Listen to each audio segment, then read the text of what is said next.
On cherche à bosser, mais pourquoi un trop de téléphone? Regarde celui-là va encore passer.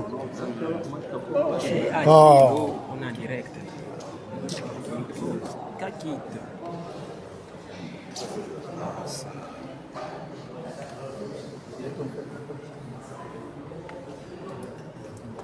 Au lieu de faire tout ça là. Attendez, je vais faire vite le titre.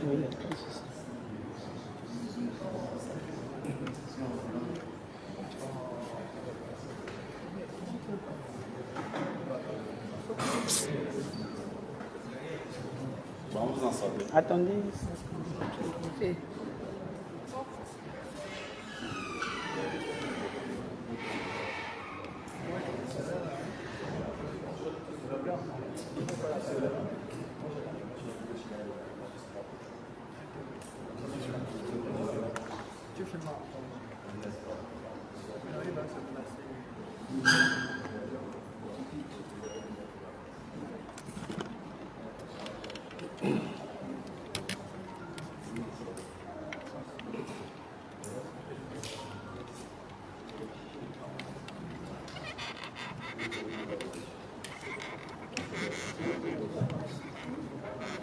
D'abord, on va d'abord plus faire les affaires.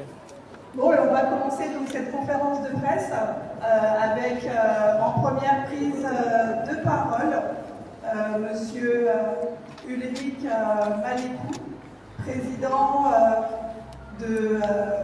du mouvement politique panafricain Osons pour l'Afrique. Je vous remets la parole, Monsieur le Président.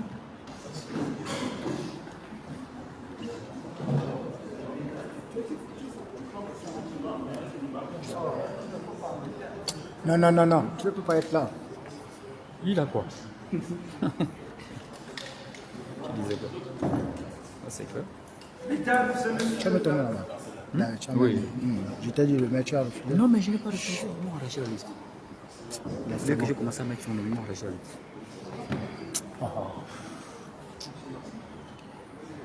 Tu vas me tenir là-bas.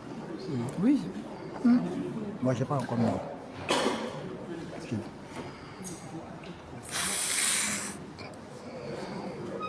C'est bon.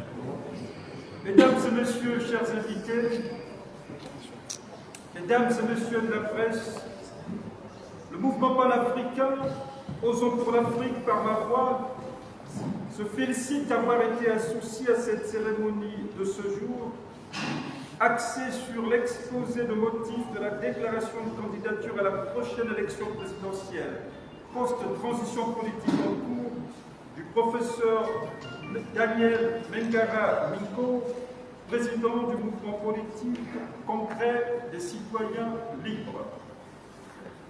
Une échéance politique prévue à la lumière du calendrier officiel de la transition en cours pour le mois d'août de l'année prochaine, c'est-à-dire 2024.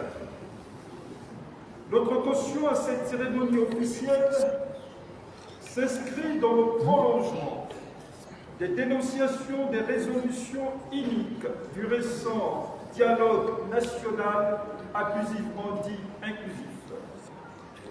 Des assises qui, au grand étonnement du peuple gabonais, ont été scellées du sceau de l'arbitraire, du déni de citoyenneté, du déficit de transparence électorale et de pluralisme démocratique, avec en source des velléités de monarchisation de la République dans l'optique de satisfaire les caprices du prince, que dis-je, de faire des yeux de velours à l'émure du prince de Machiavel, dont l'an 1 de gouvernance a pour seule prouesse la restauration du système Bongo-PDG qui reprend du poil de la bête en se muant en système Bongo-PDG-CTR. Un package d'entorses aux équilibres de vivre ensemble qui a motivé la mise sur les fonds baptismaux de la plateforme référendum Je vote non, plateforme à laquelle appartiennent notamment le mouvement panafricain Osons pour l'Afrique, dont j'ai l'honneur de présider, et le mouvement politique Congrès des citoyens libres qui investit officiellement ce jour son président, M. Daniel Mengara Moko, sur le piédestal de candidat déclaré à l'élection présidentielle l'année prochaine dans notre pays. La symbolique de la manifestation d'aujourd'hui vient mettre à l'épreuve de la pratique politique la dynamique de vitalité démocratique de notre pays sur fond de défiance aux résolutions iniques du récent dialogue national dit inclusif qui ferme notamment la porte aux prétendants à la fonction présidentielle issus de la diaspora, ne bénéficiant pas de la biparenté gabonaise, mariés à un conjoint ou une conjointe n'étant pas gabonais biparentalement. L'outreprudence de cet arbitraire à tête chercheuse a également dans son viseur les potentiels rivaux sérieux âgés de plus de 70 ans, des personnalités politiques victimes de la chasse à l'homme sur fond de procès en sorcellerie. Cette exclusion de la course à la présidence sur le critère d'âge est aux antipodes des standards électoraux à travers le monde, puisqu'à plus de 70 ans d'âge, plusieurs chefs d'État ont été élus. Nous en voulons pour preuve l'iconique Nelson Mandela, porté à la tête de l'Afrique du Sud à 76 ans, Joe Biden, élu président des États-Unis à 81 ans, et plus proche de nous en Côte d'Ivoire, la Cour africaine des droits de l'homme et des peuples vient de désapprouver l'exclusion sur la liste électorale de Laurent Gbagbo en enjoignant l'administration ivoirienne en charge des élections de réintégrer son nom sur la liste électorale afin de lui permettre de bénéficier de ses droits d'électeur et de candidat. À 99 ans, Laurent Gbagbo continue de légitimement caresser le rêve d'un comeback à la tête de la Côte d'Ivoire. Pour éventrer cette gestion approximative et décriée de l'État par les militaires du CTRI et leurs comparses, votons tous non au prochain référendum.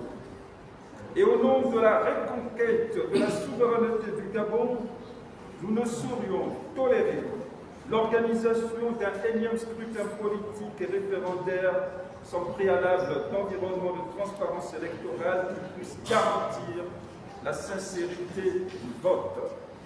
Sur ce, nous attendons sur le pied de guerre le retour de la Cour constitutionnelle sur notre requête relative aux dispositions controversées du Code électoral promulgué par le général président Brice Clotaire Oligui-Nguema. Code électoral entaché de la tare qu'est l'ADN Bongo PDG, c'est-à-dire code électoral qui porte les germes du déficit de transparence et du déni de pluralisme démocratique. Signe des temps, le code électoral mis en cause, sinon querellé, sacrifie sur l'autel de l'autocratie des militaires au pouvoir la commission électorale indépendante en confiant l'organisation du référendum et des élections à venir au seul comité pour la transition et la restauration des institutions de CTRI sous l'œil gendarme d'aucun contre-pouvoir.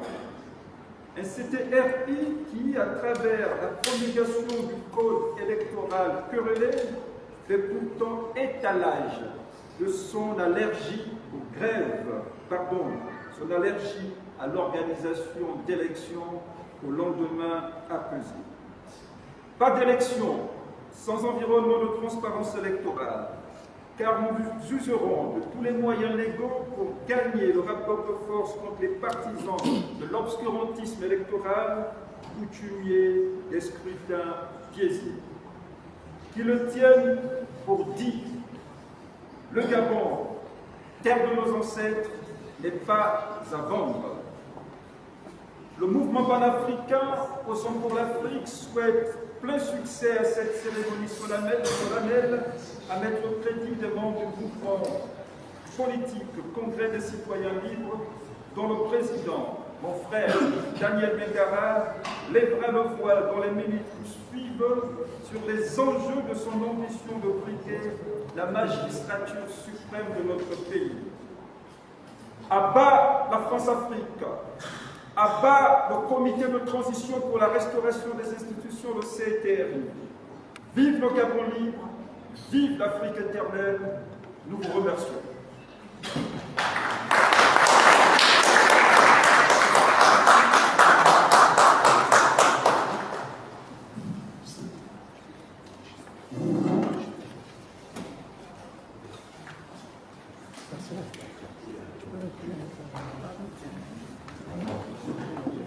Merci beaucoup pour ce discours. On va donc accueillir au pupitre le professeur Daniel Mengara qui va venir faire la prise de parole devant les médias. Professeur. Je vous remercie, Madame Adibé. Je remercie les médias présents aujourd'hui et j'espère qu'on m'entend à l'arrière de la salle. Je remercie évidemment aussi mes collègues de la nouvelle coalition que nous avons mise en place, cette plateforme qu'on appelle plateforme référendum, je vote non. Le président Malékou ici vous en a parlé. Nous avons tenu une conférence de presse la semaine dernière et je crois que nous commençons à organiser quelque chose qui va pouvoir commencer à donner à ce pays un autre son de cloche que celui qu'on nous sert depuis le 30 août 2023. Mesdames et messieurs, je m'appelle Daniel Mengara. Je suis natif de Mingoul, du village de Mekara et Sangwam. Je suis donc du clan des Sangwam à Mingoul. Et je me déclare dès aujourd'hui candidat non seulement à la présidence de la transition, mais aussi candidat à la présidence de la République pour les élections que les autorités de la transition ont organisées, ou plutôt annoncées, pour août 2025. Laissez-moi d'abord vous parler de moi, chers compatriotes. Je suis quelqu'un qui est passé par l'université Omar Bongo. À notre époque, nous vivions déjà le drame qu'est devenu le Gabon sous les Bongos. Je dis bien le Gabon sous les Bongos. Et ce qui me frappe, c'est que ce Gabon des Bongos ne change pas beaucoup. On a souvent l'impression qu'il recule. Je suis parti du Gabon en tant qu'étudiant dans les années 90. Et ce que j'ai laissé semble n'avoir pas évolué. J'ai retrouvé le même vieux Gabon, les mêmes vieilles pistes d'éléphants en pleine ville qui n'ont pas changé. Et ce qui me frappe en plus, c'est que quand j'arrive dans ce pays, je suis accueilli par quelque chose qui me sidère encore pour un pays indépendant depuis pratiquement 60 ans. Je suis accueilli dans ce pays-là, au premier jour, au deuxième jour, par des coupures d'électricité. Je suis accueilli dans ce pays-là par des coupures d'eau. Et je me dis, qu'est-ce qui s'est passé? Qu'est-ce qui s'est passé qui est fait que ce Gabon-là n'ait pas évolué? Qu'au XXIe siècle, nous soyons encore dans un pays où il manque de l'eau et de l'électricité. Ce Gabon que j'ai laissé dans les années 90, il me fait mal. Il me traumatise, comme il traumatise la plupart d'entre vous. Voilà pourquoi, en 1998, j'ai créé le mouvement qu'on appelle Bongo doit partir. Le mouvement Bongo doit partir visait à simplifier le débat politique national. Entre 1990, au moment de la conférence nationale, et la seconde élection présidentielle, en 1988, il m'était apparu, d'abord en tant qu'universitaire, sur la base d'analyses simples, que le Gabon, après avoir été passé par deux élections, l'élection présidentielle de 1993 et l'élection présidentielle de 1988, j'en ai conclu que le Gabon ne changerait plus jamais par les urnes. Et donc, le leitmotiv du mouvement Bongo doit partir est devenu celui-ci. Le Gabon ne changerait jamais par les urnes. Le Gabon ne changerait jamais par la grâce de la Vierge Marie. Le Gabon ne changerait pas par le miracle de Jésus-Christ. Si le Gabon doit changer, en réalité, nous avions conclu, ce serait forcément par des méthodes violentes. Et on a conclu à l'époque qu'il n'y en avait que trois méthodes violentes. L'une était une guerre civile en bonne et due forme, où des militaires se révolteraient, partiraient d'un coin du Gabon pour conquérir la capitale, conquérir le pouvoir par la guerre. Ça, c'était l'une des trois possibilités. L'autre était évidemment celle du coup d'État. Et la dernière, c'était celle que nous préférions, c'est-à-dire celle d'une insurrection populaire en bonne et due forme, comme cela se passe chez la plupart des peuples qui se libèrent. Donc comprenez-nous bien, nous parlons là d'une analyse mathématique, mathématisée du contexte politique national. Il était important que les leaders politiques de l'époque comprennent que l'option des élections n'était plus viable. Aucunement viable. À l'époque, on nous a traités de fous. Il se peut que nous ayons été en avance sur notre temps. Mais ça, c'était l'idéologie du Bongo doit partir. Bongo doit partir, je voulais simplement dire que pour que les Bongo partent, il fallait une des méthodes violentes. Il se trouve donc qu'au 30 août 2023, l'une des hypothèses est devenue réalité. Des soldats ont pris le pouvoir. Mais je vous dirai d'abord tout de suite que notre préférence n'a jamais été pour un coup d'État décidé par les soldats eux-mêmes indépendamment. La réalité politique est que quand les soldats font un coup d'État, par eux-mêmes, par leur propre initiative, sans impulsion populaire, vous avez plus de chances d'aboutir à une autocratie qu'à une démocratie. La plupart des peuples qui changent, et nous pouvons prendre exemple sur l'Afrique de l'Ouest, généralement il y a une impulsion populaire derrière. Les peuples se révoltent, sont dans la rue. Les soldats en tiennent compte et traduisent cette réalité par une prise de pouvoir, cette fois au nom du peuple. L'Afrique de l'Ouest et nous, c'est deux formats totalement différents. Ce qui s'est passé au Gabon est salutaire. Nous, au mouvement Bongo doit partir à l'époque, qui est devenu Congrès des citoyens libres le 16 mars 2024 à Paris, nous, au PDP, n'aurions jamais pu nous opposer à un coup d'État quel qu'il soit. Ça veut donc dire que nos soldats aient fait le coup d'État ne nous indispose pas aucunement. Il était important d'en finir avec ce goulot d'étranglement qu'on appelle les bongos. Donc, pour cela, nous sommes en mesure de dire merci à nos soldats, à nos militaires. Nous ne sommes pas anti-militaires, bien au contraire. Nous pensons que les militaires ont un rôle à jouer, c'est celui de la protection de la République. Mais ils n'ont pas de rôle à jouer en politique. Nous n'allons pas entrer dans une ère où ce sont des militaires qui dirigent notre pays. Parce que, comprenez-moi, quand vous rentrez dans l'ère de la militarisation du pouvoir politique, ça ne s'arrête pas, souvent. Et ça, c'est dangereux. Donc, nous comprenons, nous, au mouvement, donc on appelle aujourd'hui Congrès des citoyens libres, que le Gabon a besoin de s'engager dans un dialogue franc. Ce dialogue franc ne peut pas être un dialogue télécommandé. Il a besoin d'être un dialogue de citoyens engagés dans l'idée que nous avons traversé un système quinquagénaire qui a été une malédiction nationale, une véritable malédiction. Le bongoïsme, c'est la gangrène qui a tué notre pays pendant des années, 50 ans, d'un marasme qui n'a pas de nom, d'un pays béni par les dieux, riche en toutes choses, petite population. Mais qu'est-ce qu'il en est advenu, mes chers compatriotes? Pour nous, le débat doit être simple. Quand on fait un coup d'État, quelle est la question à laquelle on doit répondre?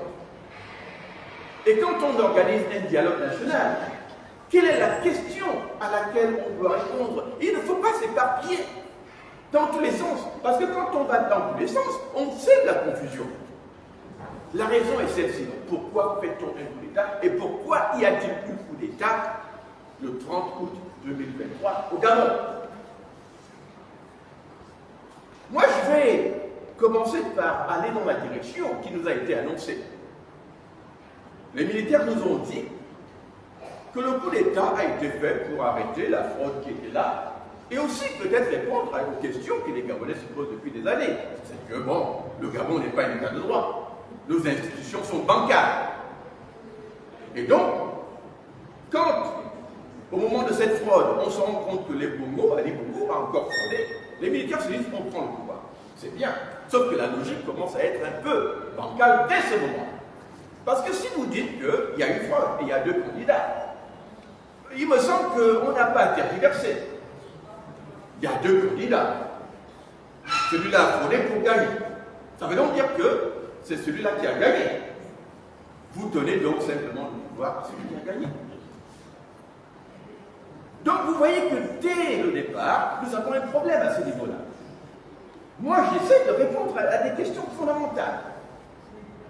Si M. Ondossa, puisqu'il s'agit de lui, a gagné, et que vous avez constaté qu'en tant que citoyen, militaire, vous voulez veiller à ce que la volonté du peuple soit respectée, il me semble que nous n'avons pas à tergiverser, vous donnez le pouvoir à celui qui a gagné.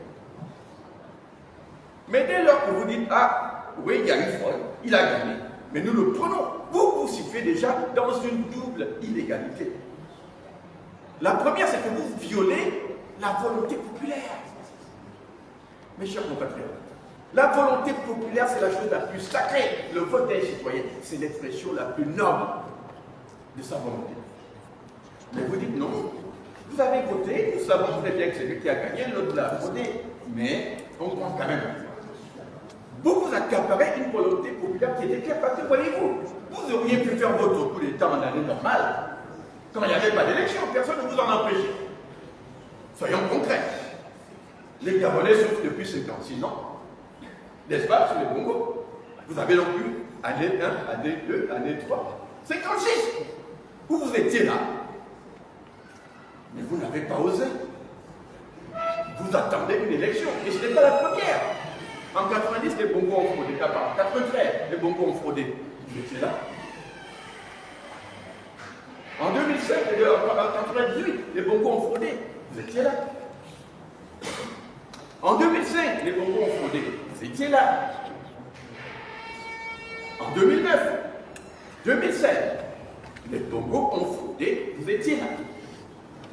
Certains d'entre vous ont même tué des Gabonais pour taire la volonté populaire. Et les marasmes et la gestion calamiteuse des Bongo étaient étalés aux yeux de tout le monde. Mais vous avez attendu que quelqu'un gagne son élection pour la l'annule. Voyez-vous, ce début-là de logique, déjà pour moi, c'est une, on va dire, une introduction quelque peu maladroite à l'idée d'une prise de pouvoir. Vous profitez du vote populaire pour prendre un pouvoir qui ne vous appartient pas. Parce que vous aviez 56 ans pour le faire. Vous ne l'avez pas fait. Mes chers compatriotes, il y a aussi d'autres paramètres à analyser. Je vous ai parlé tout à l'heure de questions fondamentales. Vous dites, on va organiser un dialogue national. Tant mieux. Mais, au lieu de vous poser une seule question, qui est la suivante, qu'est-ce qui a fait que rien ne marche au Gabon pendant 56 ans? Parce que pour moi, c'était la seule question à poser. À poser. Je dis bien la seule question à poser au dialogue national. Qu'est-ce qui a fait que le Gabon, que rien ne marche au Gabon pendant 56 ans? Voyez-vous, quand on est embrouillé dans l'idée du pouvoir, quand on ne sait pas ce qu'on fait au pouvoir, en fait, quand on est illégitime dans sa prise de pouvoir, voilà ce qu'on fait. On embrouille le débat. On va dire, oh, si le Gabon n'a pas marché, ce n'est pas parce que les Bongos se sont accaparés au pouvoir. C'est parce qu'il y a un Gabonais dans la diaspora qui a épousé une étrangère. C'est ce que le dialogue national nous a dit. Comme réponse. Tous les problèmes du Gabon, ce n'est pas la gestion des Bongos. Ce n'est pas un Boranzo. Non, c'est parce qu'il y a un Gabonais quelque part qui a épousé une étrangère. Et lui ne mérite pas d'être président de la République. Donc, c'est ça le problème. C'est ce qu'on appelle un hors-sujet. Mais ce n'est pas tout. Il dit non, l'autre problème c'est que il y a un Gabonais quelque part qui a un parent étranger et un autre qui est Gabonais. Celui-là, on ne veut pas trop en entendre parler. En fait, on doit le bloquer dans la nouvelle constitution, dans les nouvelles lois, parce que lui, il est le problème qu'on a eu pendant ces temps. Je ne sais pas si on se comprend, mes chers compatriotes. Est-ce qu'on se comprend? Moi, je parle des hors-sujets. Le dialogue national n'avait qu'une seule question. Qu'est-ce qui a fait que rien ne marche au Gabon pendant 56 ans? À cette question, on nous dit non. C'est les biparentés, les binationaux, les étrangers. Je veux bien. Mais les étrangers, qui leur a donné le pouvoir dans ce pays? Moi, je n'ai jamais vu un pays. Moi, j'ai vu aux États-Unis. J'y suis arrivé. J'ai fait ma part des choses. Je suis professeur des universités là-bas. J'ai gravi des échelons de l'académie pour être professeur des universités, avec le titre. Je n'attends plus que la retraite. Mais les Américains m'ont accueilli. Pourquoi? Pour mon savoir-faire. Je suis noir, il y a le racisme aux États-Unis, mais on a reconnu mon savoir-faire. Ce qui m'épate au Gabon, c'est qu'on nous dit que le problème, c'est les étrangers. Ça me gêne comme analyse. Parce que l'étranger arrive, il est en fragilité, on retrouve un Akombessi aux plus hautes sphères de la République. Vous pensez que c'est Akombessi qui a pris ces décisions? Ou bien c'est ceux qui font de ces étrangers les complices de leur malversation, qui les ont positionnés là? Ces gens qu'on reproche, ils nous briment. Non, ils nous briment pourquoi? Parce qu'en haut, il y a des gens qui les ont placés sur ce piédestal. Vous voyez, moi, si j'avais à juger un crime, je juge le commanditaire. Le commanditaire, c'est les Bongos. Est-ce qu'on est d'accord? Oui. Moi, je veux être logique, mes chers compatriotes. Les étrangers peuvent être un problème. Mais je dis, est-ce que, si on vous pose la question en tant que citoyen, qu'est-ce qui a fait que rien ne marche au Gabon pendant 56 ans? Vous allez me dire que votre réponse sera les étrangers. Dites-moi, est-ce que votre première réponse, parce qu'on peut une seule réponse, une seule, est-ce que votre réponse principale sera, c'est parce qu'il y a des étrangers au Gabon? Si vous dites c'est les étrangers, vous n'avez rien compris. Laissez-moi vous donner la réponse. Si rien n'a marché au Gabon pendant 56 ans, c'est tout simplement parce que le Gabon a souffert d'une maladie grave, celle de l'hyper-présidentialisme. Le Gabon a souffert pendant 56 ans de son hyper-présidentialisme. Ça veut donc dire que si on avait parlé franc avec les Gabonais, si on avait organisé un dialogue national sincère, c'est à cette seule réponse question qu'il fallait répondre. Comment se défaire de l'hyper-présidentialisme qui a tué le Gabon pendant 56 ans? Parce que, voyez-vous, quand on dit hyper-présidentialisme, on parle d'un président roi qui décide de tout. Le Gabon a fonctionné, en fait, avec deux constitutions. Deux constitutions. La constitution officielle, dont personne ne tenait compte, elle était là. Parfois, on fait des décrets, on la cite. Mais il y avait aussi la constitution de l'ombre. C'est-à-dire celle-là qui permettait à un président de dire « Allez, cherchez-moi un milliard, là, ma femme va aller faire les courses à table. » Sans que cet argent ait été tracé. Il vient d'où? Qui a décidé de cette sortie d'argent? Dès lors que vous avez un président capable de tout faire, dans l'impunité totale, vous avez une situation où c'est un seul individu finalement qui dirige votre pays, parce qu'il commande à tout le monde. Il n'y a pas de contre-pouvoir. Il est capable de tout. Les Bongos, c'était des ignares, excusez-moi du terme. vous avez des ignares au pouvoir. Vous avez des résultats ignares. Il ne faut pas s'en cacher. Je ne veux pas aller dans les insultes parce qu'on dira, il insulte.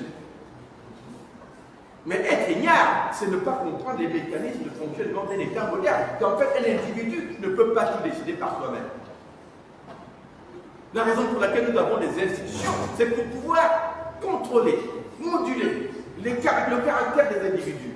Les amener à comprendre que l'État, ce n'est pas vous. L'État, c'est une communauté de personnes et de biens, un patrimoine qu'il faut gérer pour le bien de tous. Mais on vous dit non. Le Gabon n'a pas de problème, en fait. C'est les étrangers, c'est les binationaux, c'est ceux qui ont des parents étrangers. Et on vous dit donc que maintenant, on va commencer à contrôler qui est Gabonais, qui ne l'est pas, qui est demi-Gabonais, qui est moitié Gabonais, Gabonais façon. C'est ça. Mes chers compatriotes, ça c'est ce qu'on appelle l'ensemencement, ou plutôt l'insémination de l'esprit de division dans ce pays-là. On commence par ça, demain ce sera tel ethnie. On dirait que vous n'êtes pas vraiment Gabonais parce que vous étiez au Congo, vous étiez au Cameroun, à l'époque. Et on s'arrête où quand on va comme ça, on commence comme ça. C'est ce qu'on appelle des hors-sujets. Mais alors, si le problème est l'hyper-présidentialisme, mes chers compatriotes, quelle est la solution? La solution, c'est de dire comment réduire les pouvoirs de nuisance du président de la République. Et peut-être que, pour une fois, le Gabon pourrait aller vers un système parlementaire. Mais qu'est-ce que le dialogue national nous propose? De renforcer ce qui a tué le Gabon. En tout cas, les rumeurs. Puisqu'on nous a pondu au moins 3 rapports, mais j'en sais rien. Un premier rapport qui a été retiré, un deuxième, on ne sait même pas aujourd'hui ce qui est vraiment sorti de ce dialogue. Mais en supposant que les rumeurs qu'on a entendues sont réelles, nous sommes confus. En réalité, aucun Gabonais aujourd'hui ne sait ce qu'il attend. En réalité, tout a été manipulé d'une manière qui nous a amenés dans un flou politique tel que des hommes et des femmes comme moi vont regarder ces avons dit non, il ne faut pas laisser faire. Parce que ce qui est en train de se passer finalement, c'est malheureusement ce qu'on va appeler une tendance à faire de la transition une transition hors sujet. Et je vais expliquer le hors sujet dans une minute. Je dis la transition du CETRI est hors sujet aujourd'hui. Pourquoi? Il n'y avait que 2 objectifs. 2 à la transition. Quand on fait un coup d'État qui parle d'institutions bancales et qui parle de restauration des institutions, même si, bon, on pourra se dire qu'est-ce qu'on peut vraiment restaurer, mais n'empêche, l'accent est mis sur la restauration des institutions, c'est-à-dire la modulation ou la remodulation de la République. Selon les idées, des radars de changement et de modernité que les Gabonais attendent depuis 56 ans. Et donc, 2 objectifs simples. Le premier, c'est la réforme des institutions, puisque c'est de cela qu'il s'agit. Vous faites un coup d'État parce que vous dites qu'il y a un manque d'État de droit. Ben, vous réformez les institutions. C'est le premier objectif. Le deuxième, qui est le corollaire du premier, c'est l'organisation des élections. Rien d'autre. Je ne vous ai pas parlé de construire un pont. Est-ce que je l'ai fait? Je n'ai pas parlé de construire un pont, moi. Je n'ai pas parlé de construire un Libreville 2. Je n'ai pas parlé de construire un autre aéroport. Je vous dis, quand vous avez une transition, l'objectif, ou 2, les objectifs sont 2. Premier, réforme des institutions. Deuxième, élection. Mais si on organise un dialogue qui veut tout dire, tout décider, on est déjà hors sujet. Pourquoi? Parce que voyez-vous, moi, Daniel Mengara, je suis candidat aujourd'hui. Demain, si ma candidature est retenue, je vais proposer aux Gabonais ce qu'on appelle un projet de société. Mais si la transition d'aujourd'hui comprime, je dis bien comprime, toute la volonté politique et tout l'investissement national dans les idées de la transition, qui sont leurs idées, mais ils devront alors m'expliquer comment je vais diriger le Gabon. Est-ce que je vais le faire avec leurs idées ou celles qui font partie de ma vision politique? Voyez-vous? C'est parce qu'en réalité, la transition actuelle veut outrepasser son mandat. Ces grands projets-là, Il y a des gens comme moi qui peuvent arriver et balayer ça des revers de la main parce que ce ne sont pas là les priorités de notre pays. Et si je les balaye, on aura obtenu une double perte. D'abord, ces idées loufoques se seront perdues, mais il y a aussi l'investissement qu'on aura déjà fait. C'est-à-dire ces investissements nuls que moi, je trouve inutiles quand il y a ailleurs d'autres pays. Oui, Libreville 2, pourquoi pas? Nouvel aéroport, pourquoi pas? Mais si moi j'arrive au pouvoir, je dis ces projets, il faut en finir. Vous voyez, on aura déjà perdu des milliards inutilement. Mais la réalité, c'est que ce n'est pas à la transition de faire cette projection au-delà des 2 ans. L'élection qui arrive en 2025, c'est celle-là qui décide de ce qu'on fait du Gabon. C'est la personne qui va gagner qui décide de ce qu'on fait du Gabon. Pas la transition, pas le CETRI. Parce que si le CETRI va du point de vue que ceux qui sont en train de manigancer, j'appelle ça manigancer parce que ce n'est pas cohérent. C'est ça que les Gabonais doivent faire après les 2 ans de transition. Ce qu'ils vous disent en réalité, c'est que votre élection qui vient de courir, ils ont déjà prévu de rester au pouvoir. Il faut être mathématique. Le hors-sujet est dangereux, mes chers compatriotes. Le hors-sujet politique est dangereux. Quand on extrapole au-delà des 2 années de la transition, on est déjà en train de dire aux Gabonais que l'élection qui arrive sera exactement comme les Congo le faisaient. On organise l'élection, on connaît déjà le résultat. Parce qu'il n'y a pas de logique à vouloir, j'allais dire, confiner la nation dans des idées loufoques qui ne sont même pas porteuses. La modernité d'un pays, les aéroports et tout ça, c'est des choses qui se pensent. Ce sont des investissements qu'on entreprend avec du sérieux, pas pour la propagande politique. C'est donc pour dire que nous sommes dans un régime aujourd'hui transitionnel, bien sûr, mais de hors sujet. Pourquoi? Parce que le but aujourd'hui de la transition, tel que le CETRI l'a pratique, consiste simplement à se construire un régime politique. Le CETRI est hors sujet parce que le CETRI s'est mis dans la tête qu'il leur appartient de diriger le Gabon au-delà des 2 années de la transition. Et donc, ils sont en train d'organiser ce qu'on appelle un régime politique. Sauf que, chers compatriotes, le régime qu'on nous prépare, il nous dit déjà ce qu'il sera. Il nous dit déjà ce qu'il sera. Quand vous faites une charte dite de la transition, et que vous mettez dans cette charte, écoutez-moi bien, parce que là on va parler juridisme, mais simplifié, et que vous mettez dans cette charte que toutes les autres personnes avec des postes de ministre n'ont pas le droit de se présenter à l'élection. Dites-moi, qu'est-ce que vous êtes en train de faire? Le dynamisme de la démocratie, c'est la capacité de chaque citoyen, où qu'il soit, à jouir non seulement du droit de vote, mais aussi du droit d'éligibilité.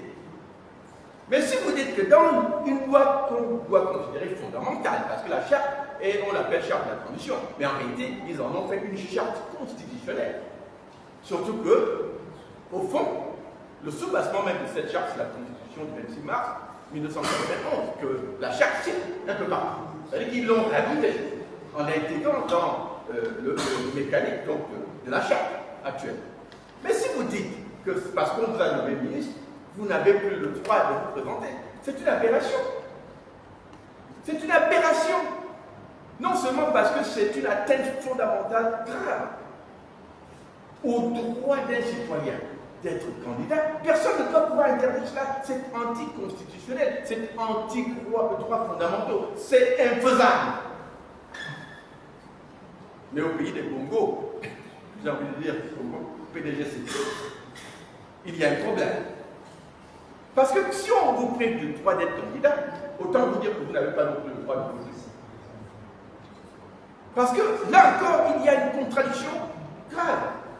Si je dois voter en tant que citoyen, imaginez que je sois candidat, validé, et que je n'ai personne pour voter pour moi.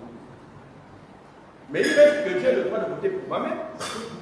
N'est-ce pas? Il n'a jamais été décidé que quand vous allez vous déposer l'urne, vous ne pouvez pas voter pour vous-même. Voilà pourquoi aux États-Unis, ils ont, après le nom des candidats, il y a toujours un vide où on dit nommez vous-même la personne pour laquelle vous votez. Je peux aller, j'avais les gars. Mais si je ne suis pas candidat, si on me prive de manière anticonstitutionnelle du droit d'être candidat, c'est qu'on me prive aussi du droit de voter, puisque je ne peux même pas voter. C'est intenable. C'est intenable. Mais ce n'est pas tout. On élimine donc les adversaires dangereux qui sont au gouvernement. On sème le flou sur le droit des partis politiques à évoluer. Il me semble qu'il y a une citation qui se promène sur Internet par laquelle on nous dit que le président de la transition aurait lui-même dit que les Gabonais doivent arrêter de penser à créer des partis politiques parce que l'ère des partis se finit, le seul parti c'est le CP. Bon, moi, quand j'entends ça de personnes qui ont fait un coup d'État, dit de libération, de liberté, j'ai quelques frissons. Parce que je me dis, alors cette liberté dont on nous parle, c'est quoi? Il me semble que le parti politique, c'est le canal par excellence de l'expression citoyenne. C'est par le parti que les citoyens qui pensent la même chose se mettent ensemble pour pouvoir proposer à la nation une vision. C'est par les partis politiques que le dynamisme démocratique s'établit. Le débat démocratique, les propositions d'idées. Et ces choses qui peuvent faire enraider parce que l'expression est libre, les idées fusent de partout. Qui peuvent aider à diriger un pays. Parce que vous voyez, si vous êtes un président, on va dire, intelligent, vos alliés qui vous aident à diriger votre pays, ce n'est pas le gouvernement. Vos alliés qui vous aident à diriger votre pays, ce n'est pas, comment on les appelle, oui, les ministres et tout le reste. Les gens qui font partie de votre régime, ce n'est pas eux. Votre meilleur allié, c'est la société civile. C'est les partis politiques. Parce que c'est eux qui voient les problèmes, les identifient, en parlent. Et vous n'avez qu'à vous asseoir et attendre que cette critique arrive. Et vous dites, ah, il n'y a pas de problème ici, on va la faire. Il y a des problèmes de santé, on va le faire. Vous n'avez pas à travailler, vous avez à simplement écouter pour diriger un pays. Et finalement, quand on nous dit par la suite qu'on va organiser des élections, oui, mais cette élection sera finalement gérée par le ministère de l'Intérieur. Ah, pardon. Le ministre, oui, voilà, puisque c'est le texte, le ministre de l'Intérieur, mais en réalité, c'est un recul. Au lieu, plutôt que de dire, écoutez, mettons en place les mécanismes d'une commission véritablement indépendante, c'est-à-dire changer les règles en réalité pour qu'elles deviennent vraiment indépendantes. Donc renforcer les capacités d'une commission indépendante, on dit non, on annule ça, on revient à l'époque de Mobutu. Mais pour moi, je suis choqué. Est-ce que ça vous paraît, mes chers compatriotes, comme un coup d'État fait pour la liberté? Les griefs que je porte aujourd'hui sont là. Ils sont là. Vous voulez libérer un pays, mais vous le comprimez. Vous organisez la compression des droits politiques. Vous vous engagez dans la corruption politique. Vous allez aux États-Unis, qu'est-ce que vous faites? Vous distribuez $400 à toute personne venue vous voir. Imaginez qu'aujourd'hui, nous soyons, moi je suis au Ligue. Chacun d'entre vous repartirait d'ici avec $400. C'est ce qu'il a fait aux États-Unis. Mais en quoi cela est-il différent de ce que les gouvernements faisaient? Dites-moi. Et le pire, c'est que quand vous distribuez de l'argent, on a envie de voir, mes chers compatriotes, qu'on sait au moins d'où vient cet argent. Est-ce qu'il y a un budget qui a été voté quelque part qui vous autorise? Moi, j'aimerais voir que l'Assemblée a voté un item qui dit qu'à chaque fois que le président part à l'étranger, il y a de l'argent à distribuer au Gabon.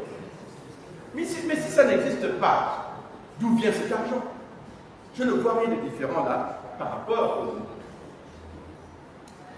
Voilà pourquoi, depuis les États-Unis, chers compatriotes, ayant observé toutes ces réalités, ayant observé que même au niveau de l'expression libre, parce que les gens me disent, ouais, vous avez pu aller au Gabon, donc c'est libre. Non, ça ne veut rien dire.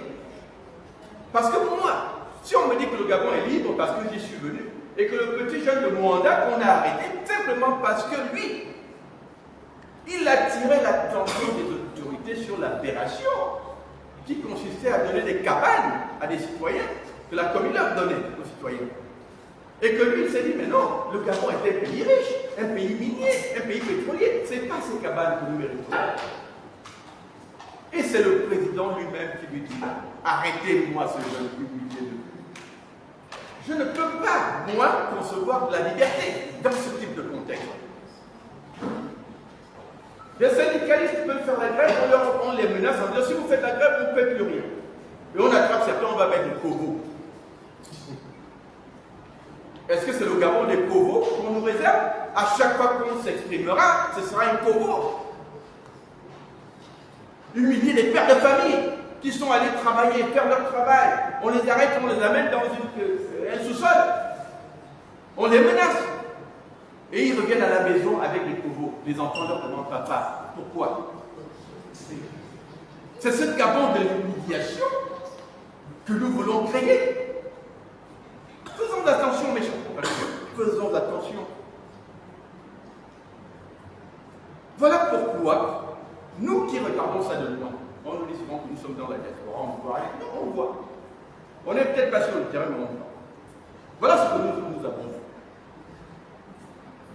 Nous avons vu que, dans la charte, il était requis. Je dis bien requis. Ce n'est pas une option.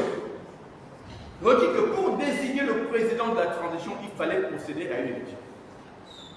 L'article 37 de la charte dit clairement que le CETRI a prévu la convocation de ce qu'ils ont appelé un collège de désignation. Et l'article 38 dit que pour être candidat à la présidence de la transition, je dis bien candidat. Candidat veut dire quoi? On prévoit que pour y être, il faut déposer un dossier qui dit je veux être président de la transition.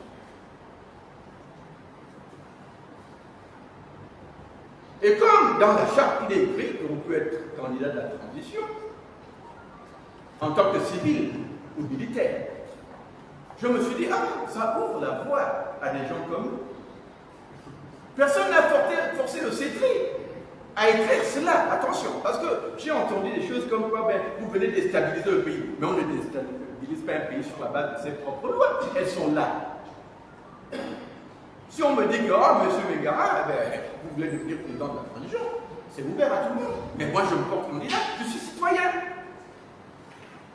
Qui doit me dire à ce moment-là, dès lors qu'il y a un texte écrit qui m'y autorise, que tu ne peux pas, parce que si tu le fais, c'est déstabiliser le pays. Mais non, bien au contraire, je suis en train de dire, si on a failli, réparons. Et là où on a failli est simple. Le président Oligui n'a pas été élu sur la base de cette charte-là, malheureusement. Les contingences de cette charte-là n'ont pas été respectées dans la mise en place, ou plutôt dans l'élection, enfin la nomination, pas l'élection, du général Oligui. Donc nous avons fait un recours à la Cour constitutionnelle pour poser ce problème. Nous attendons une réponse. Pour dire, écoutez, nous voyons que la charte autorisait une élection qui n'a jamais été tenue. La charte a été promulguée le 4 septembre, dans la nuit, publiée au journal officiel, dans la nuit du 4 septembre, et c'est le même matin que le général prêtait serment sur la même charte. À quel moment cette élection s'est-elle organisée? Nous nous posons la question, est-ce que c'était dans la nuit? Mais supposons que ça soit dans la nuit, mais techniquement, une élection est supposée être publiée, que les gens sachent qu'il y aura une élection. On appelle la candidature, les candidats se présentent, mettent leur dossier, il y a une liste de conditions là qui sont dans cet article 38. Et quand c'est ouvert aux militaires et aux civils, on serait tous venus. On serait tous venus se porter candidat. On aurait donc tenu l'élection, on aurait proclamé le vainqueur, et le vainqueur aurait prêté serment sur la même charte. Sauf que cette élection ne s'est jamais tenue. Est-ce que moi, en tant que citoyen, je dois m'arrêter comme ça? Parce qu'à ce moment, je ne vois pas la différence entre un Ali Bongo, se proclamant vainqueur en 2016, suite à des fraudes, où on a reconnu que c'est Jean-Pierre qui avait gagné, n'est-ce pas? Et le général Oligui devenant président de la transition, sans élection. Mais je dis encore qu'eux-mêmes ont écrit la charte, il faut la respecter. Voilà pourquoi, mes chers compatriotes, je suis candidat à la présidence de la transition. Parce que si nous étions dans un pays de droit, et non pas dans le pays de la tour de Pise, dès ce recours, le général Oligui devrait être suspendu de cette fonction. Pour permettre justement à la Cour de dire au CETRI, de faire une jonction au CETRI en lui disant « Messieurs, votre élection ne s'est jamais tenue. Ce que vous aviez fait le 30 août là, c'était informel. Ce n'était pas ce qu'on appelle une élection. Vous-même vous réunissez, un peu comme si monsieur le président ici et moi, on se réunissait pour dire on va former un parti politique. Je peux de manière informelle me dire bon, je veux être le président, on va le faire entre nous, puisque voilà. Mais on n'est pas encore véritablement président. Ce qu'on fait à ce moment, c'est formaliser, n'est-ce pas? Qu'est-ce qu'on fait? On organise un congrès des militants qui vont élire le président du parti. Vous voyez? Dans le cas du CETRI, le CETRI, oui, les militaires se sont réunis. Voilà le gars qu'on veut. Pour nous, on prend le général Oligui dans ce cas comme le candidat des militaires. Mais les civils là, qui sont mentionnés, ils sont où? On les attendait aussi. On voulait des civils. On ne les a jamais convoqués. Voilà pourquoi cette candidature s'explique, mes chers compatriotes. Nous demandons des comptes aux autorités de la transition. Par quel manège, par quel miracle avez-vous pu dire que voilà le président de la transition quand vous-même vous n'avez pas respecté la charte, que vous-même vous l'avez écrit, personne ne vous y a forcé. Mais il y a plus, mes chers compatriotes. J'ai envie de vous dire que le Gabon est mal parti. Je ne suis pas en train de dire qu'il fallait garder les Bongo là, parce que, en tant qu'ancien leader du mouvement Bongo doit partir, ces mots ne peuvent pas sortir de ma bouche. Nous disons simplement que dès lors qu'il y a eu le coup d'État, nous entrons dans ce qu'on appelle l'année zéro de la politique gabonaise. C'est le moment où nous devrions être capables de reformuler ensemble ce pays hors de l'esprit partisan, hors de l'esprit bongoïste qui consiste à penser que le Gabon appartient à certains. On a connu ça pendant 56 ans, où on nous a dit qu'en réalité, il n'y avait que les Bongos qui pouvaient diriger ce pays. Le pays était devenu le cage d'une famille, d'un clan. Il faut en finir. Il faut en finir. Mais nous ne nous trouvons pas encore dans la gouvernance du CETRI, quoi que ce soit qui soit différent. Je vais vous donner quelques exemples. La charte de la transition, la première version du 4 septembre, prévoyait que pour modifier la charte, il fallait une session de l'Assemblée, du Parlement, Sénat, Assemblée nationale. L'article 58, que pour modifier cette charte, il fallait que les 3 quarts de droit votent. Mais qu'est-ce qui s'est passé, chers compatriotes? Le 6 octobre, on a soudain vu une modification de la charte qui a été votée par qui? Non pas du Parlement, parce qu'à l'époque, le Parlement entier n'était pas encore nommé. On avait nommé juste les leaders, dont on va dire le directoire du Parlement. Sénat, Assemblée nationale. Même pas de quoi faire un corps. Dans la nuit, on nous dit que maintenant on a ajouté un titre de président de la République en sus de celui de président de la transition, donc illégalement. Puisque le Parlement qui devait voter ce changement n'existait pas encore. Chers compatriotes, dites-moi un peu, moi j'essaie de vous faire comprendre quelque chose de simple en fait. Si quelqu'un qui est déjà président de la transition, encore que je vous demande déjà que ça n'a pas été fait selon les femmes, s'arroge en plus celui de président de la République, à un moment où la République elle-même est en suspension. Il y a un problème. Il y a un problème que moi je classifie un peu dans ce qu'on va appeler la soif de pouvoir, la soif des titres. Ministre de la Défense, président de la Transition, président du CETRI, président de la République, on veut accumuler les titres. Mais généralement, quand on veut accumuler les titres, moi je pense à Bokassa, qui se proclame empereur. Il y a un problème. Je n'ai pas envie de vous le décrire, mais allez interroger les psychiatres. Il y a un problème grave. Quand on aime trop les titres, on ne sera jamais quelqu'un qui attend qu'on vous les donne parce que vous les méritez. Vous allez vous arroger d'avoir des titres de manière arbitraire. Ça veut donc dire que vous serez enclin à tricher. Tricher.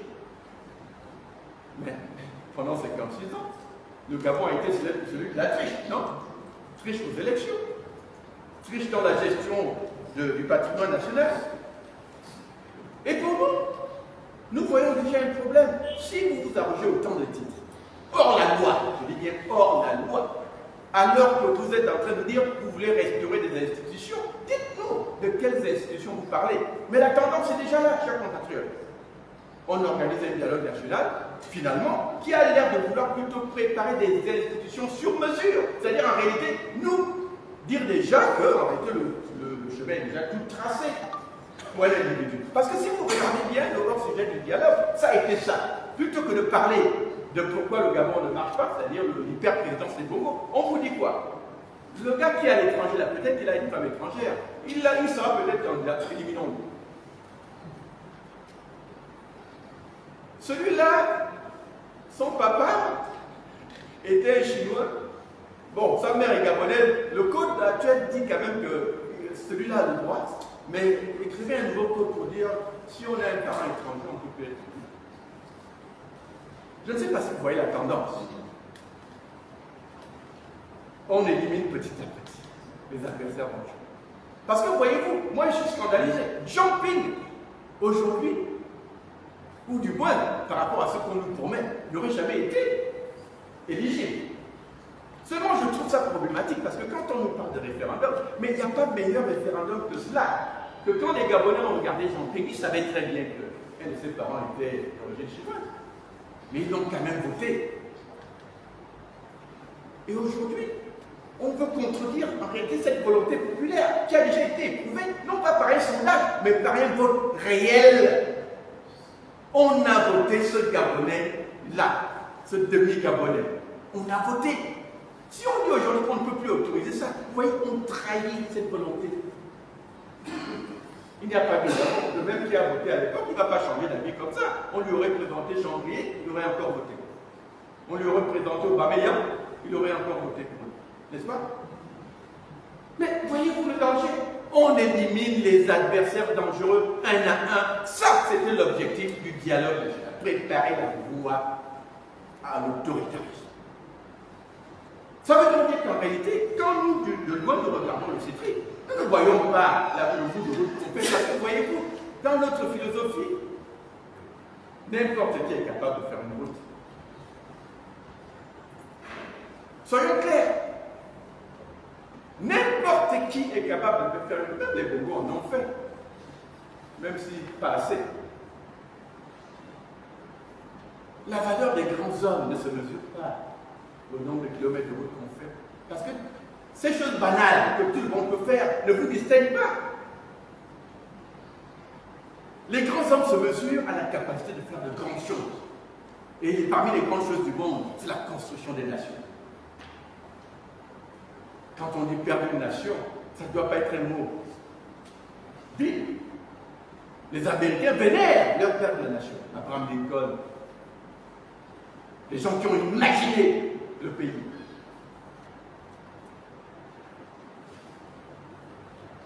Nous, au Gabon, on vénère quoi? Qu'est-ce qu'on vénère dans ce pays? Quels sont nos idéaux? À quoi croyons-nous réellement? C'est quoi ce que nous voulons de notre pays? Moi, chers compatriotes, je suis en train de vous dire que nous sommes actuellement hors sujet de la destinée de notre pays. Tout ce qui est entrepris mène à la consolidation et la construction des régimes, ce qui n'est pas l'objectif de la transition. Il n'a jamais été question pour le CETRI de se transformer en parti politique. Et pourtant, aujourd'hui, on le voit se déployer à la manière d'un parti politique. Seulement, on ne vous a jamais présenté le récépissé de légalisation. Est-ce que le CETRI est un parti politique? J'en sais rien.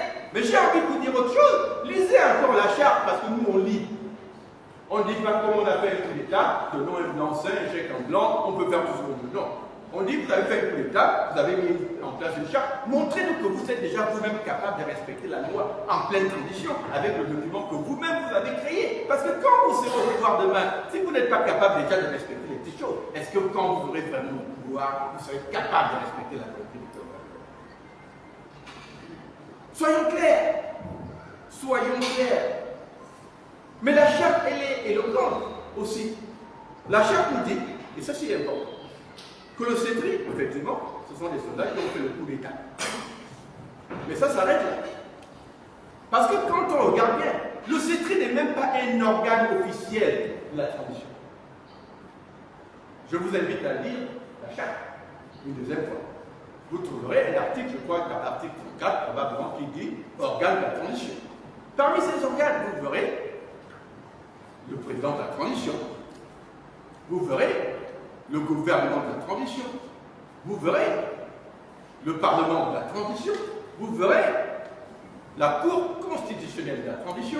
Et vous verrez un organe dont personne ne parle, le Conseil national de la transition, dont on ne sait pas la composition aujourd'hui. Mais il n'y a pas de secret. Ça veut dire que si on veut être légaliste, et moi je suis légaliste parce que je viens d'un pays où on regarde beaucoup à la loi. Et c'est un peu cet exemple que moi j'ai envie d'amener au Gabon, c'est-à-dire la préoccupation de la loi, c'est-à-dire un policier capable d'arrêter un ministre en pleine voie parce qu'il l'a trouvé en flagrant délit de quelque chose. Mais mes chers compatriotes, je ne suis pas en train de vous révéler des choses. Elles sont là, c'est écrit.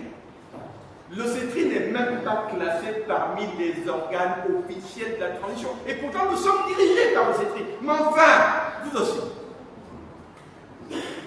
Soyons concrets. Parce que si on veut pousser la réflexion plus loin, ça veut dire que tout acte qui a été posé par le CETRI au nom du Gabon est foncièrement illégal. Ce n'est pas un organe officiel de la transition. Est-ce que le dire, c'est dire qu'on n'aime pas le général Oligui? Non. Le dire, c'est dire qu'on aime le Gabon. Le général Oligui, on peut en avoir des milliers, mais on n'a qu'un seul Gabon. Et ce Gabon, on doit le respecter. Et on commence par le respecter au niveau de la loi, des institutions.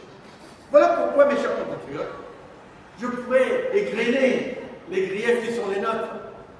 Mais nous partons du point de vue que personne n'a le droit de décider de qui est Gabonais et qui ne l'est pas.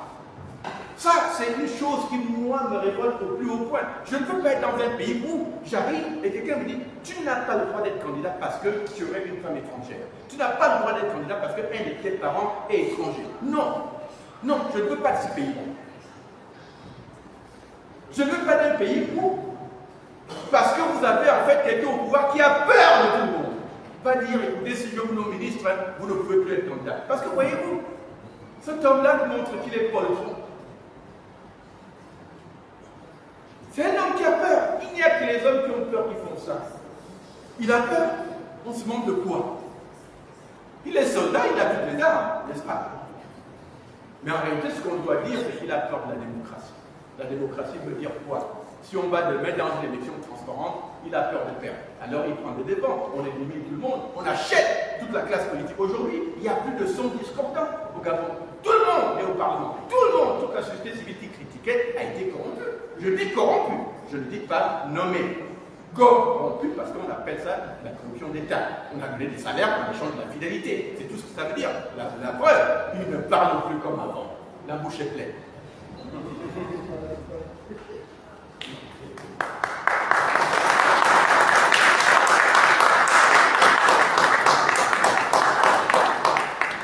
Non seulement la bouche est pleine, ils nous donnent aujourd'hui des leçons qui contredisent ce qu'ils faisaient eux à l'époque. Il y a des gens aujourd'hui qui ne laissaient pas passer une virgule, qui vivaient chez un bourrin tous les jours avec des recours. Aujourd'hui, c'est oh, on peut quand même accepter que CETRI reste au pouvoir 10 ans, 7 ans, machin, des mandats de 7 ans. Non, mes chers compatriotes. Voilà pourquoi aujourd'hui, nous vous disons ceci. La seule manière pour un citoyen de protéger ses propres droits, c'est de les proclamer. Et il n'y a pas meilleur moyen de proclamer ses droits que de se dire qu'il n'y a rien de plus grandiose pour un citoyen que de dire je suis capable d'être candidat à la présidence de la République. C'est donc pourquoi aujourd'hui, chers compatriotes, je déclare mes deux candidatures. La première, c'est pour répondre à la question de la légalité républicaine sous le CETRI. Si on avait été dans un état de droit, il y aurait une nouvelle élection du président de la transition et je serais candidat à cette élection. Mais 2025 arrive aussi. 2025, c'est à côté. J'ai entendu des gens dire ce n'est pas le moment. Pourquoi vous le faites déjà? Je dis mais attention, de quoi vous parlez? Parce que les gens confondent transition et expression politique. Beaucoup se disent mais il faut attendre la fin de la transition, sauf qu'ils oublient que la fin de la transition, c'est l'élection. La transition se termine au moment de l'élection. Donc si on vous dit attendez la fin de la transition, on vous dit oh, laissez le général Olympique être candidat à l'élection, s'il veut se présenter. Dans les démocraties qui se respectent, l'année qui précède l'élection est l'année électorale. C'est obligatoire. Moi, j'ai trouvé inconvénient qu'au mois d'août 2024, il n'y a aucun parti autre que ceux qui sont pro-CETRI. Les associations pro-CETRI, elles semblent se déployer. Mais il n'y a pas de parti d'opposition en train de se déployer. Qu'est-ce qui se passe? Pourquoi y a-t-il cette composante atome parmi l'opposition? Est-ce qu'il y en a même encore? Il a donc fallu que nous, on décide, depuis la diaspora, d'aller interroger le contexte politique. Pourquoi? Parce que, voyez-vous, à une année de l'élection, on devrait tous être en effervescence déjà. Les partis politiques existants devraient déjà se déployer, aller auprès des militants. On ne va pas leur dire 3 mois avant l'élection, comme sous les Congos, parce que c'est ce qui se passait sous les Congos. On vous disait qu'il y a l'élection qui arrive, mais jamais les dates jusqu'aux 2 dernières semaines. Et on voit l'opposition en train de se débattre, on fait quoi maintenant? Non. À une année de l'élection, c'est le moment où on se déploie. Voilà pourquoi, mes chers compatriotes, j'ai décidé, en toute solennité devant vous aujourd'hui, de présenter ma candidature déjà à l'élection présidentielle d'août 2023. Pardon, 2027, pardon. D'août 2027. Ouais, on retourne trop en arrière. Voilà. D'août 2027. Pourquoi? Parce que je n'ai pas envie d'attendre, moi, qu'on me donne le moment où je dois me déployer. D'abord parce qu'il n'y a pas de décret aujourd'hui qui proclame la suspension des partis politiques. Je ne crois pas. Si on l'avait fait, alors on le dit aux Gabonais, clairement que pour tel décret, tel truc qui dit vous ne pouvez pas, les partis politiques sont non seulement suspendus, mais on ne peut plus en créer. Je n'ai pas encore vu cette chose.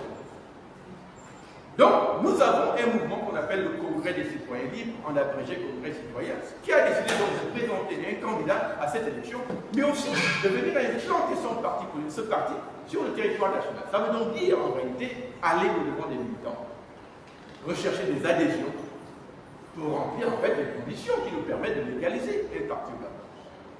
Mais nous n'allons pas attendre le mois de juillet 2027 pour le faire.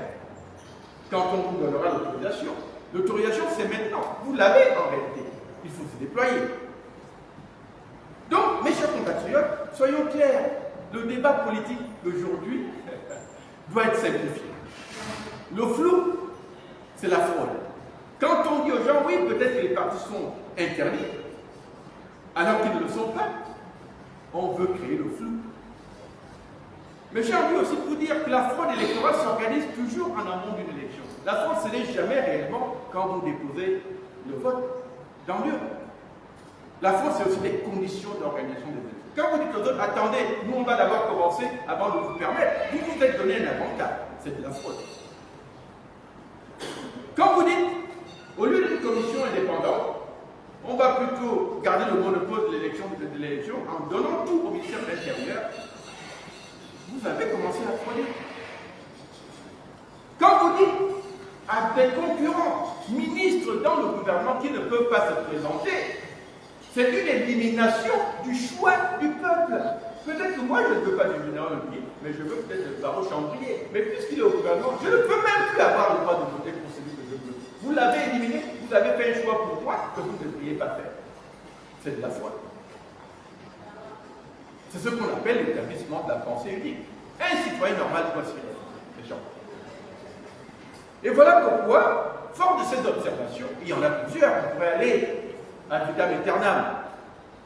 Je reconfirme aujourd'hui, mes chers compatriotes, qu'en tant que Daniel Ménard, natif de Minveux, du clan des Sangwan, je proclame et je confirme aujourd'hui ma candidature, non seulement au poste de président de la transition, mais aussi au poste de président de la République à la fin de cette transition. Je vous remercie.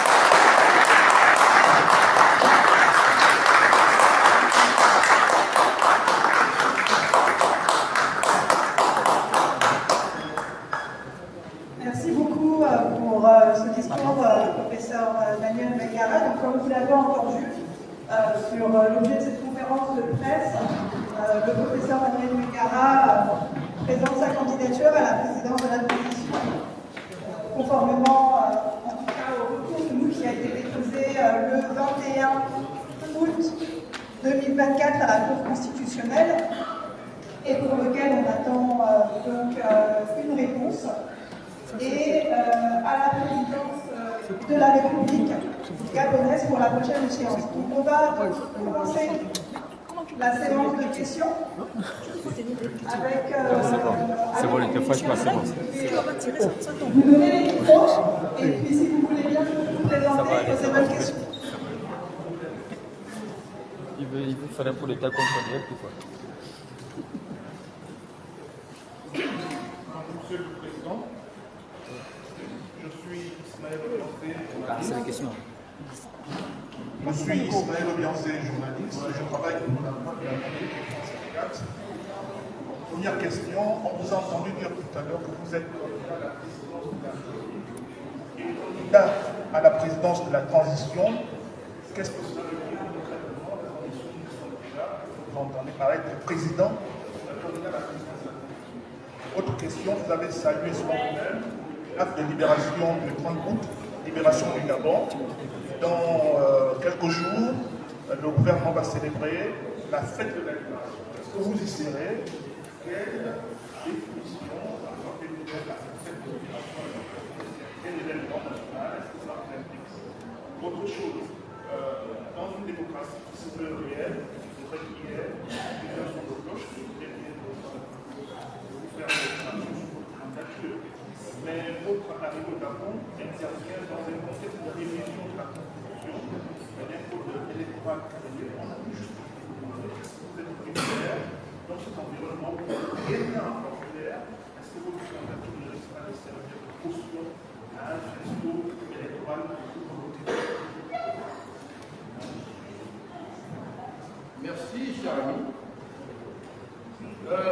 Pour répondre à votre première question, je crois qu'elle se rapporte à la raison d'une candidature en pleine transition. Je crois qu'elle rejoint un peu le remarque qu'on nous a déjà faite par rapport à l'idée que les choses sont mises en place. Est-ce que ça ne risque pas de déstabiliser un pays? Il y a plusieurs réponses qu'on peut donner à cela. La première, c'est d'abord de commencer par une petite anecdote, une histoire. Imaginez qu'aujourd'hui, et là je vais donner un exemple, qu'on vous apporte une vidéo où on vous dit que le président de la transition, on l'a vu dans une vidéo en train de tirer sur un Gabonais qui est mort. On n'a jamais su qui a tué cette personne, mais on a cette vidéo qui montre que c'est le général qui est en train de tirer sur ce Gabonais. Me diriez-vous que, parce qu'on a une transition, on ne doit pas remettre cela en cause? Voyez-vous, la question de la criminalité en matière juridique, ce n'est pas la nature des crimes qui est importante, c'est la légalité. C'est-à-dire, s'il y a un acte criminel, doit-on le punir ou le laisser incriminé? Nous partons du point de vue qu'il s'agisse d'un crime comme celui que je viens de décrire métaphoriquement, ou d'un crime de droit. C'est la même chose. Pour nous, c'est la même chose. Donc nous disons que si quelqu'un a été élu ou désigné plutôt illégalement, il faut refaire l'élection. Ou alors si l'élection n'a pas eu lieu, il faut la faire. Nous demandons simplement que l'élection qui n'a pas eu lieu se fasse. Mais on pourrait aussi aller plus loin, cher ami. Ne soyons pas naïfs. Nous avions une constitution sous Barreau qui prévoyait que si le président mourait ou il y avait une incapacitation, on organisait une élection de 45 jours. C'était les délais, une transition de 45 jours. Il me semble que si la Cour constitutionnelle, n'est-ce pas, lisait le droit, tout ce qu'on avait à faire, c'est en 45 jours, organiser une nouvelle élection. Pour avoir un nouveau président de la transition sans que cela risque de déstabiliser le pays. Il y a bien eu une élection à la peine à la mort de Margot.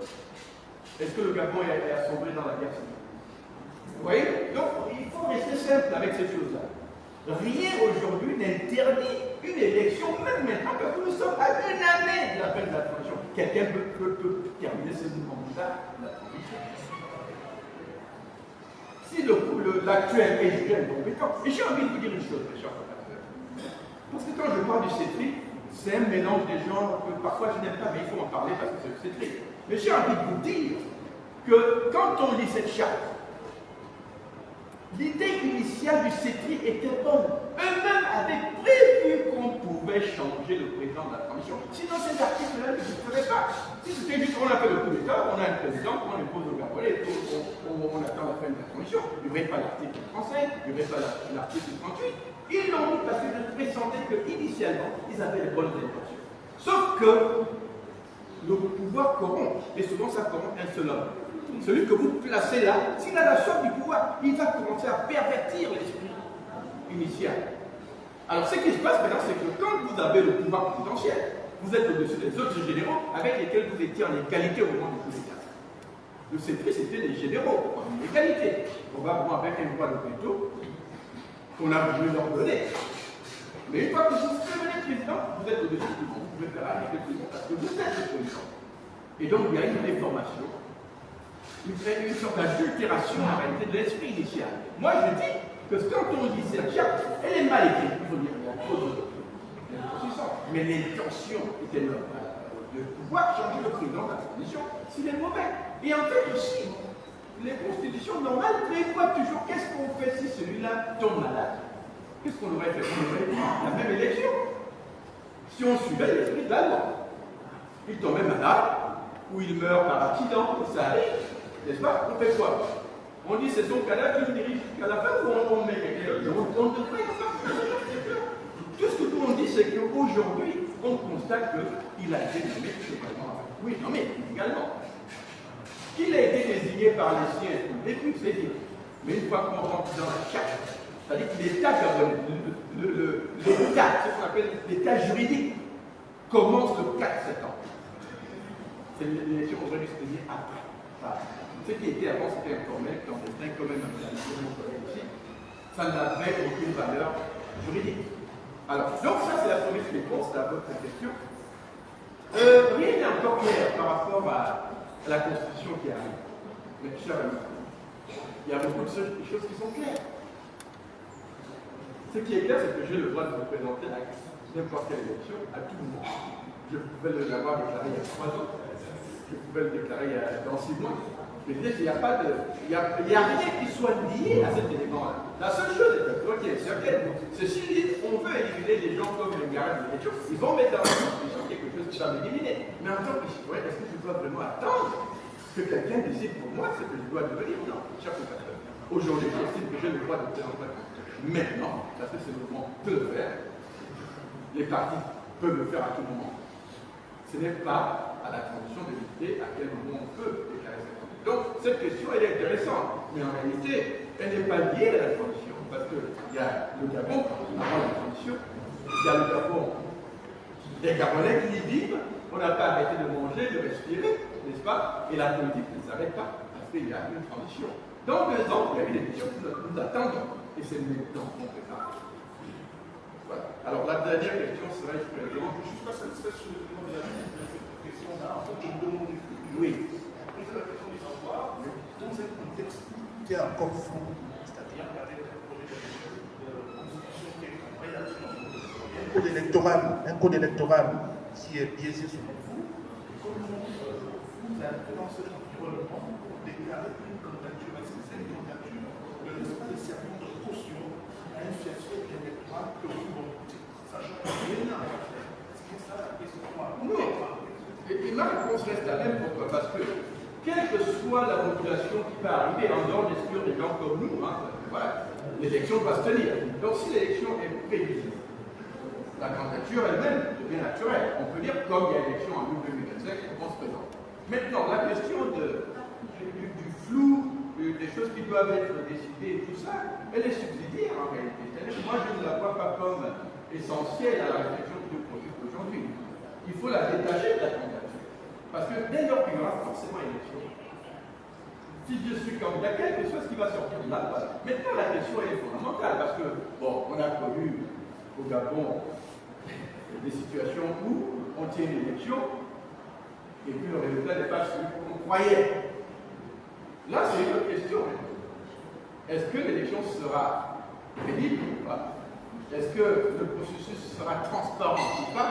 Moi, j'ai envie de vous dire que transparent ou pas, nous, en tant que citoyens, on a décidé de plutôt nous engager dans un processus qui dit, si elle se tient bien, on sera certainement en mesure de reconnaître la nature du vainqueur. Si on nous vole notre victoire, là se pose un autre problème. Et ça, c'est la question qui préoccupe plutôt le peuple gabonais. Et j'ai envie de dire que j'ai toujours eu confiance en mon peuple. Le peuple gabonais sait répondre aux attentes quand on les leur signifie clairement. Moi, je pense qu'un peuple qui a voté pour quelqu'un a le droit de défendre son choix. Celui qui appartiendra donc à notre peuple de dire, écoutez, si on a voté pour tel candidat, on ne peut pas laisser voler ce vote. On doit le reconnaître. Donc, le flou dont vous parlez, oui, il existe, il faut le dire, parce que nous le constatons, et que j'en ai parlé. Mais le flou ne doit pas nous arrêter. Il ne peut pas nous arrêter. Le citoyen doit toujours se déployer, parce qu'en réalité, on finira toujours au point final qui est que l'élection doit se faire. La seule chose qui pourrait peut-être nous surprendre, c'est qu'on nous dise qu'en fait, non, il n'y aura plus d'élection en 2025, on va prolonger la transition. Vous voyez ce que je veux dire? Mais en réalité, nous partons du point de vue qu'on nous a dit pour 2025. Et c'est pour ça que nous préparons. L'appel de la libération, nous sommes tous là. La question de la libération, vous l'avez dit, c'est pas moi. Moi, je n'ai jamais entendu parler de coup d'état de la libération. C'est quelque chose qui me semble antinomique. Un coup d'état ne peut jamais être une libération. La libération, il faut comprendre, parce que je suis professeur de l'université, les pauvres, il faut les choisir comme il faut. Mais on identifie la libération à la fin d'un processus. N'est-ce pas? Si on est aujourd'hui en train de se plaindre du flou, de l'autoritarisme, et ainsi de suite, nous on se dit déjà peut-être que le résultat sera mauvais. Mais dans 2 ans, en août 2025, si l'élection est libre, on dira que c'est de la libération, puisque le Gabonais a voté librement et a désigné pour une fois, en 56 ans, le président qu'il veut. Mais si ce n'est pas le cas, cher ami, ça ne peut pas être une libération. Du coup, le mot est mal sorti, la formule est maladroite. Nous conseillerions à nos amis de changer cette formule. Merci beaucoup pour ces éléments de réponse. Du coup, je passe à la prochaine question. Bonsoir, Monsieur le Président. Je suis Achille Patrick Indomo du journal Oscaradé. J'ai une question à deux volets. Vous demandez à l'organisation d'une élection à la présidence de Est-ce que ce n'est pas là un médecin pour la mort, au moment où les autorités de la transition s'activent à organiser déjà non seulement le référendum, et puis l'élection présidentielle de août 2025. Et au cas où, si celle-ci venait à être organisée, quelles sont les chances? Mes chances restent celles de tous les citoyens qui se présentent à n'importe quelle élection. La réalité, c'est que s'il s'agit de la volonté populaire ou de la volonté d'un comité devant voter quelqu'un, le problème n'est pas de savoir quelles sont vos chances. Il y a toujours un seul vainqueur. Vous êtes 10, il y en a un qui doit gagner. Si on posait la question aux autres qui perdent, elle devient un peu, presque, on va dire, évident en soi. Il y a toujours les gagnants et il y a des perdants. L'idée, c'est de pas de dire est-ce que je peux gagner ou pas. On se bat pour gagner. Mais on peut aussi se battre avec l'attente qu'on peut perdre. Et donc moi, je pars à cette élection, dans ce cas-là, avec l'esprit serein. Je vais présenter mes arguments pourquoi on doit m'aider moi et pas lui. Quand on fait une campagne, on fait des griefs, mais on fait aussi des propositions. N'est-ce pas? Si je dis par exemple que la transition a été mal menée, que le débat de la démocratisation a été mal mené, qu'aujourd'hui ils sont en train de préparer l'hyper-présidence, peut-être que moi je peux engager le débat de la réduction des pouvoirs présidentiels. Je peux engager le débat d'un régime parlementaire, n'est-ce pas, plutôt que d'un régime hyper-présidentialisé. Vous voyez, l'agenda de la transition, c'est la réforme. Si celui qui était avant échoue et le nouveau arrive, il lui appartient de peut-être revenir à l'esprit initial de la transition. Vous voyez ce que je veux dire? Donc, aller à une élection, c'est en fait dire, lui, il a échoué. Moi, je peux mieux réussir. Je n'ai pas besoin d'une année pour ça, parce que j'estime que tout ce qui a été fait là, c'est du superflu. On aurait pu revenir simplement à la Constitution de 91. Elle était déjà bonne. Tout ce qu'on avait à faire, c'était plus sous poutrage. Et on était parti. En un mois, 2 mois, on avait une réforme. Au bout d'un an, on avait une élection. C'est juste que quand on confond construction de régime politique et objectif de la transition, on aboutit à un régime où on embrouille le peuple avec des projets économiques qui n'ont aucun sens. Des projets qu'on peut projeter au-delà des 2 ans. Alors qu'en fait, il n'appartient pas au CETI d'imposer sa vision, alors qu'il n'y en a pas. Ce n'est pas une vision, ça veut dire on a un aéroport. La vraie vision du Gabon, c'est la stabilisation institutionnelle. C'est cela qui a fait souffrir notre pays pendant 56 ans. Nous avons souffert d'un manque d'institutions. Ça, c'est la priorité.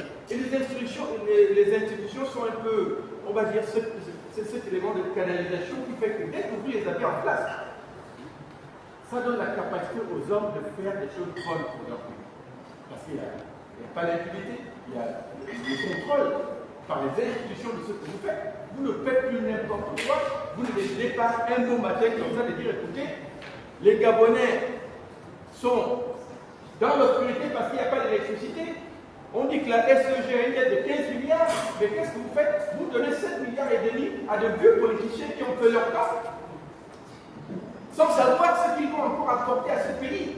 Leur pensée, leur inspiration n'existe plus. Ils sont fossilisés dans des habitudes du Moyen-Âge. Quand vous leur donnez 7,5 milliards, quelle est leur valeur institutionnelle? Quelle est leur valeur régalienne? Qu'est-ce qui peut faire que le gouvernement ne pourrait pas faire? Alors qu'on pouvait éliminer ces 7,5 milliards dans la dette de la SEG et au moins permettre aux Gabonais d'avoir l'électricité.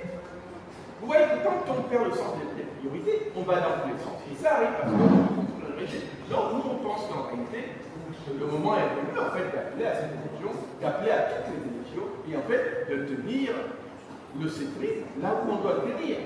Exiger de lui ce qu'on doit exiger. Vous avez fait un coup d'État, les Gabonais attendent la démocratie, les Gabonais attendent justement cette liberté dont vous parlez, mais qui n'est pas expressive dans les faits. Et il faut clarifier le débat électoral. On ne peut pas dire encore, dans le Gabon d'aujourd'hui, avec l'idée qu'on vous lise de la bouche du président lui-même, qu'il faut arrêter de créer des partis politiques. Ce n'est pas son rôle. Ce n'est pas à lui de dicter cela. Que le seul parti, c'est le CETRI. On est quoi? Dans le parti, lui, c'est Omar Bongo de nouveau. Il faut arrêter ça. Donc nous, on dit simplement qu'on n'est pas d'accord avec l'actuel.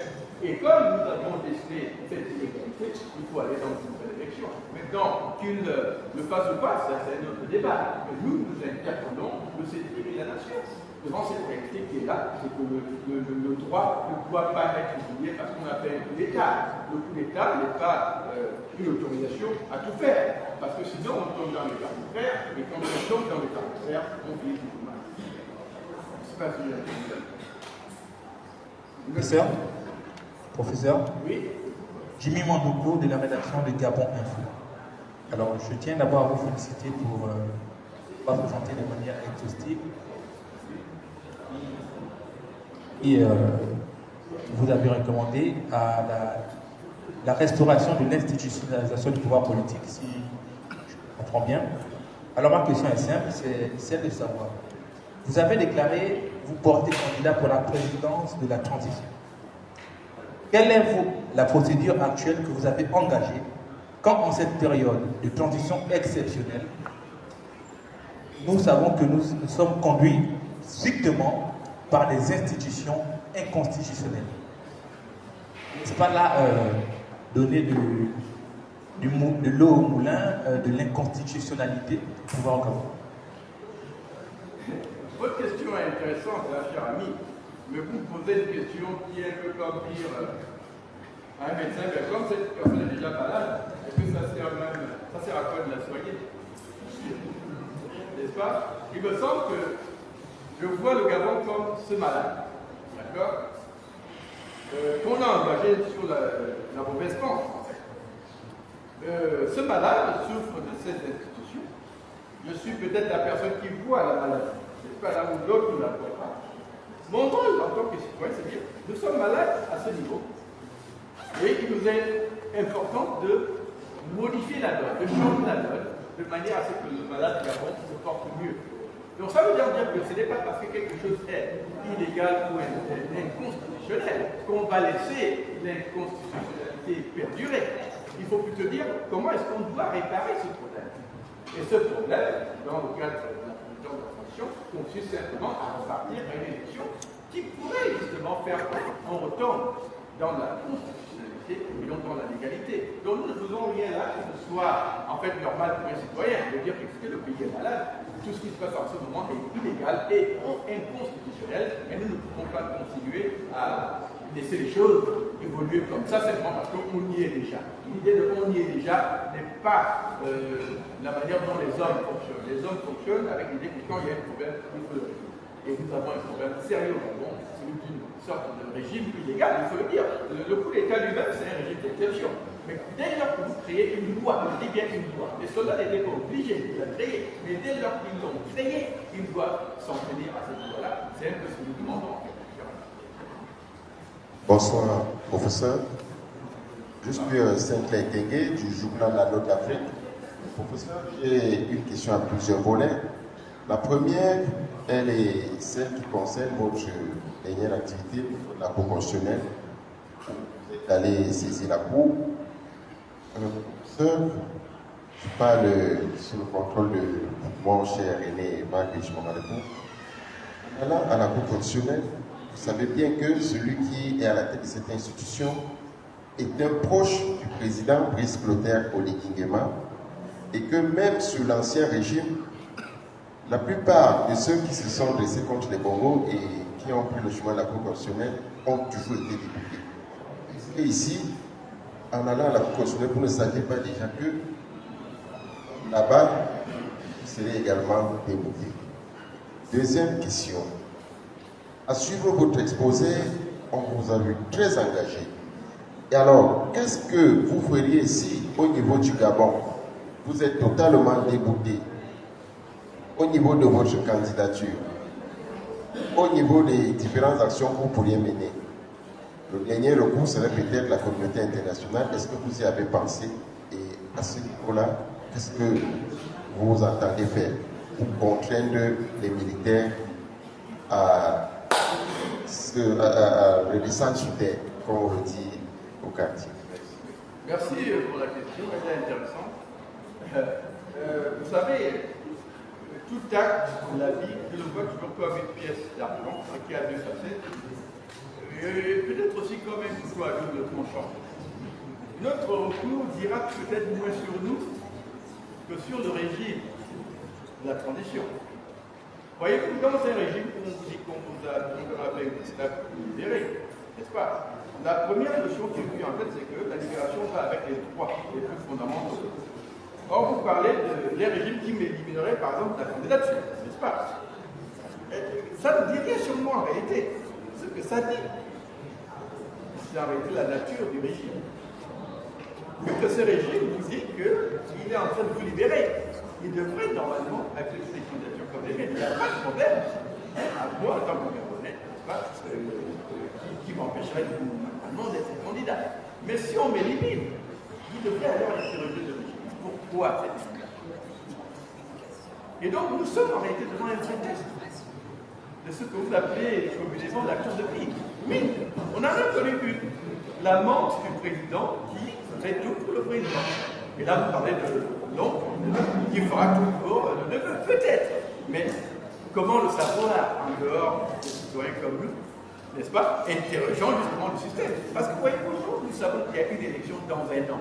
On ne va pas attendre cette année pour tester si nous sommes libres, n'est-ce pas? Je suis venu dans ce pays pour tester le système politique. Voilà une situation politique qui dit aux Gabonais, nous sommes là pour vous, à votre service, pour vous libérer. Je veux bien.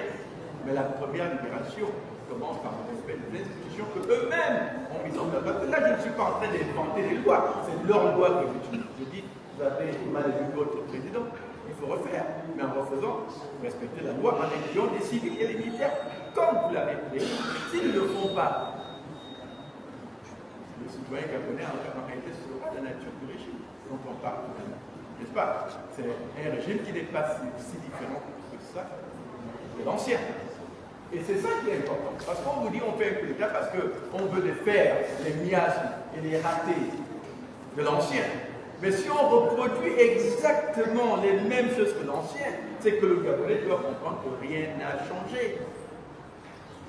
C'est pour ça que vous donnez raison à M. Blossard, il avait parlé de révolution de palais. Les révolutions de palais, c'est quoi? C'est entre nous, notre popote, politique, familiale. Mais la même chose continue. Vous voyez? Donc moi je dis qu'en réalité la réponse se trouve plutôt du côté de la poule et du cétrique. Si on nous déboute, et on n'est pas naïf, mais je dis en toute chose, il faut voir le couteau à double tranchant. On nous déboute, mais en réalité ce déboutage n'est rien par rapport à la vérité qui ressort de notre action. La vérité qui dit en réalité que notre recours est imbattable. Je le dis bien, imbattable du point de vue juridique. C'est la loi qui parle. Ce n'est rien, parce qu'il y a des gens qui vous diront non, l'élection, on l'a élu ou on l'a nommé le 30 août. Mais le 30 août, c'est le jour du coup d'État.